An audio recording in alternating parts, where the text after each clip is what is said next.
This week, I'm reading some more Blackwater, I'm tackling a new manga, and I'm meditating on the virtue of justice. Welcome to the reading vlog. Monday.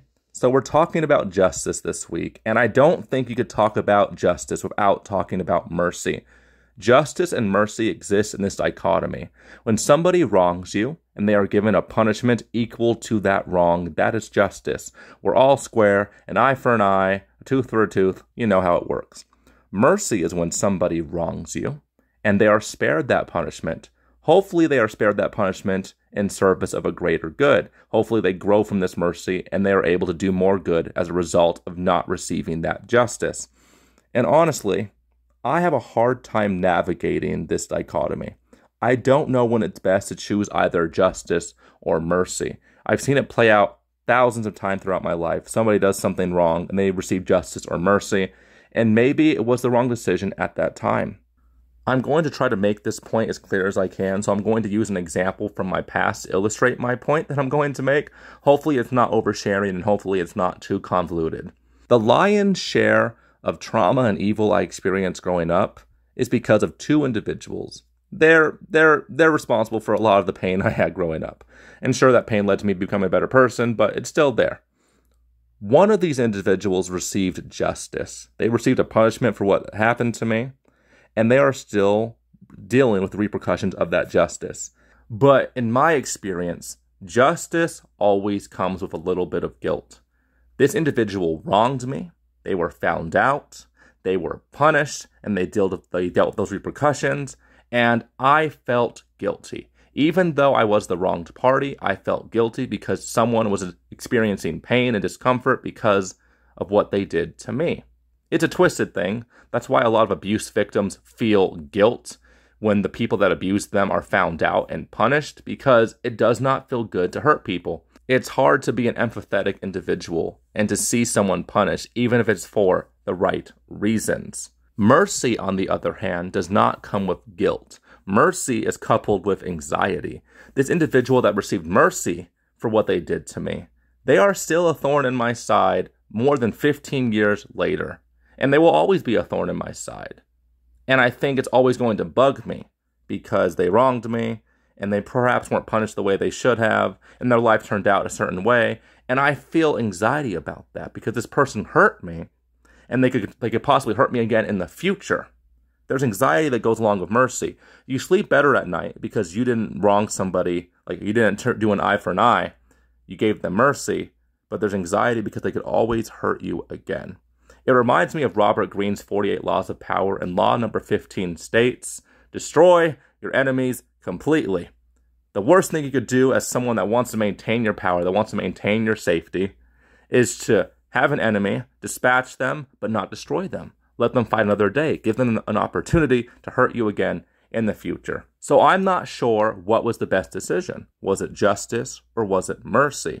Because both of them feel bad in their own different, distinct ways. I think that's one of the universal great experiences, one of the great questions of the human experience, when to show justice and when to show mercy, because there's a place for both. But I'm not a philosopher. I don't know how to put it into words. I don't know how to navigate this quagmire. What do you think? Wednesday morning. This week's going to be a little weird because I have the in-laws in town. My parent-in-laws are visiting for a few days, so I'm going to have to play host a little bit. I enjoy having them here, but reading's going to be a little bit harder to get done. I am going to read a few volumes of Death Note. That is for sure on the agenda. I'm also starting a new manga this week, Green Blood. I haven't heard a lot of things about it, but what I have heard is mostly positive. I heard the artwork is amazing. It's a very interesting tale of revenge and justice, which fits in perfectly for the theme of this week, justice. I also want to read about two of the installments of the Blackwater saga. I read the first installment last week. It's a 6-part book series that was released as serialized novels. So get 2 things of Blackwater done, 4 or 5 volumes of Death Note, and try Green Blood. That's the plan. I'm reading Green Blood today, and it's got me thinking. Justice requires power. Justice requires authority. Justice sometimes requires implied violence. In Greenblood, the setting is a New York slum about 100 years in the past, and there is no justice in this borough because the cops don't have the capacity to enforce the law. So the gangs are in control. There's so many immigrants, there's so many different groups that everything is so convoluted. There's so much conflict. It's a powder box of activity and violence. And there is no justice in this setting because there is no benevolent establishments. Like, if the police have the capacity, they have the resources to enforce the law, you could hope to get justice when somebody wrongs you. But if the police don't take part in the justice-giving process, how do you get justice? Especially if you don't have the power yourself to take justice. When people wrong other individuals, they don't wait around for their punishment, which is why you require a higher power of some sort to punish those who wrong the weak. So, in my understanding, justice essentially means the capacity, whether by the individual, the state, or an established power, to punish those who do wrong. You can't have justice without the threat of punishment. And Greenblood, that's why the setting is so interesting, so compelling. It's because the cops aren't doing their job. It's every man for himself. It's an eye for an eye, a tooth for a tooth, and we all know that leaves the whole world blind because there's got to be a benevolent higher power that is in charge of, handling these disputes. Because justice without a big powerful government usually leads to chaos. And I'm excited to see how the chaos unfolds in Greenblood. Friday. So I'm reading Death Note, and why is it such a philosophical, compelling manga?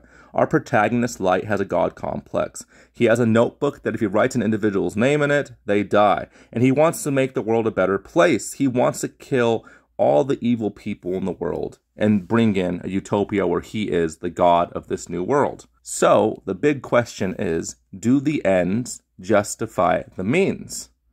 Does doing a bunch of little evils in service of a great good justify and make right all the evils you commit? I personally don't believe so.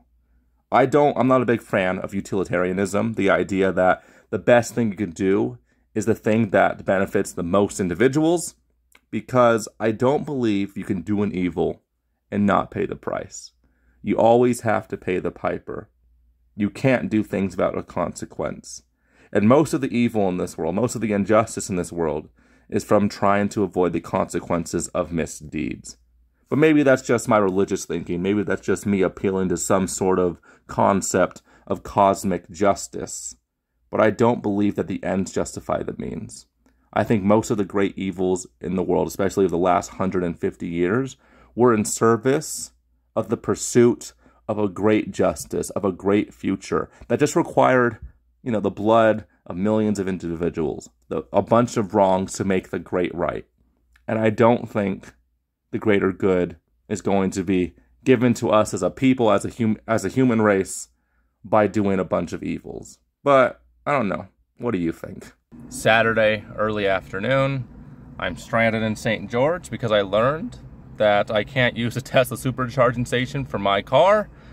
It's my first time having to use a Tesla station because I have an EV, but it's not a Tesla. I've always been able to charge it at home. This is my first trip because I was dropping off the in-laws at a midway point for my other in-laws to pick them up. And I'm stranded in St. George for a few hours. So I'm going to try to find something to do and find a solution to my predicament. Hello, I made it back alive. It is Saturday evening. I'm so glad to have my office back. That's why you haven't been seeing too much of my face for this vlog, because I'm not one of those people that is comfortable enough with my YouTube part of my life that I'm okay with filming when I have guests in the house and they could hear me. I'm a little self-conscious. You would think that after being stranded in another city for 8 hours that I would have gotten a lot of reading done today.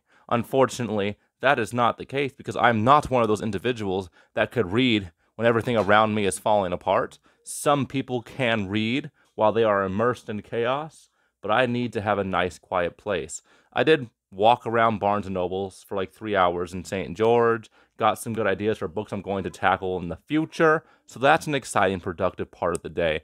Tomorrow, I'm going to finish Greenblood, because I'm liking it. Death Note's okay, but I know I'm not going to finish Death Note this week, but I can finish Green Blood because it is only 5 volumes.